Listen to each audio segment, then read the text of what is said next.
Presently, we got a question asking ligation of the common hepatic artery will be compromising the blood flow in which pair of the arteries. And to discuss that, we need to draw a diagram. But before we draw the diagram, let us look at some brief details first. It is basically the territory of the celiac trunk, a branch of the abdominal aorta here. And celiac trunk itself will give three branches. The largest of the branch is called as the splenic artery, which is going towards the spleen. We can show it here running behind the stomach and supplying the stomach as well as the spleen. So celiac trunk gave the largest branch, which is the splenic artery running behind the stomach and supplying the stomach by giving short gastric arteries and long gastric arteries. The short gastric and long gastric arteries supply greater curvature of the stomach. The name of the long gastric artery is left gastroepiploic artery, branch of the splenic artery, which will be then anastomosing with the right counterpart. But where is this right gastroepiploic artery coming from? We need to find out now. And before you find the details of right gastroepiploic artery, you should know the other branches of celiac trunk as well. Like you will see, there is a left gastric artery supplying the lesser curvature of stomach, which is then anastomosing with the right gastric artery. But then, where is this right gastric artery coming from? That we will find out.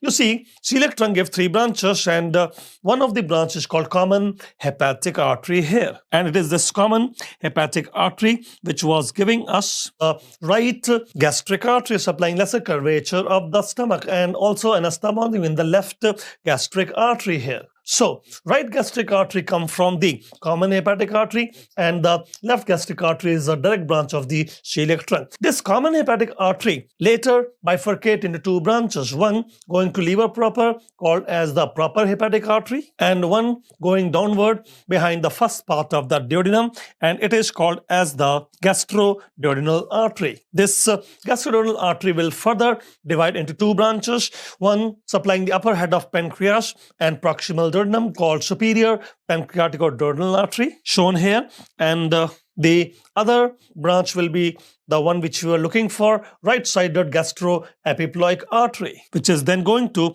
anastomose with the left-sided gastroepiploic artery, branch of the splenic artery. So this is the diagram which we are supposed to draw now. We have to start with the lower esophagus becoming stomach and the duodenum. This is lower esophagus becoming the stomach and stomach becoming the duodenum. First part of the duodenum is shown here. Then you can mention there is a celiac trunk giving three branches. This is the celiac trunk, which is a branch of the abdominal aorta to supply the foregut derivative, and one of the branch was supplying lesser curvature of the stomach. This branch which supply the lesser curvature of the stomach is called left gastric artery, and it will also supply the lower 1/3 of esophagus, the branch being shown here. Now, once you mention about lower esophagus and lesser curvature, supply of left gastric artery, look at one more artery given here, common hepatic artery. And this common hepatic artery is giving us the right gastric artery. Now, this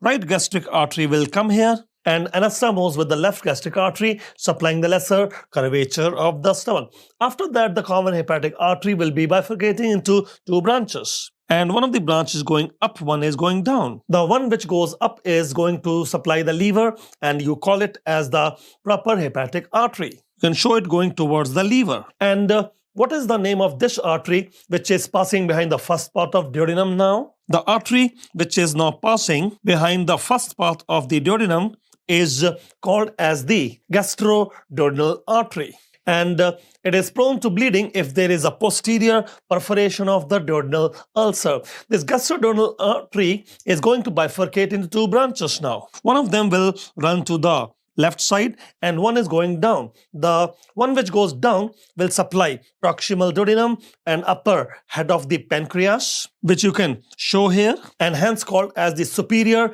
pancreaticoduodenal artery here, whereas the artery which you find running towards the greater curvature of stomach is called as the right-sided gastroepiploic artery. And this right-sided gastroepiploic artery supplying greater curvature of stomach will be anastomosing with the left gastroepiploic artery. But where is left coming from? That is from the splenic artery. And where is the splenic artery then? You will notice that celiac trunk gave the largest branch, which is called as the splenic artery. It is running behind the stomach and go supply the spleen. And not only it will supply the spleen, it will supply the stomach also by giving some short and long gastric arteries. So here you can show the short gastric arteries going towards the greater curvature of stomach, the fundus of stomach, and the long gastric artery. This long gastric artery, as you say, is the left gastroepiploic artery, and a branch of splenic artery anastomosing with the right gastroepiploic artery on the greater curvature of the stomach. Now, the question which we're having was asking, if you have a block in the common hepatic artery, then where will be the compromised blood flow?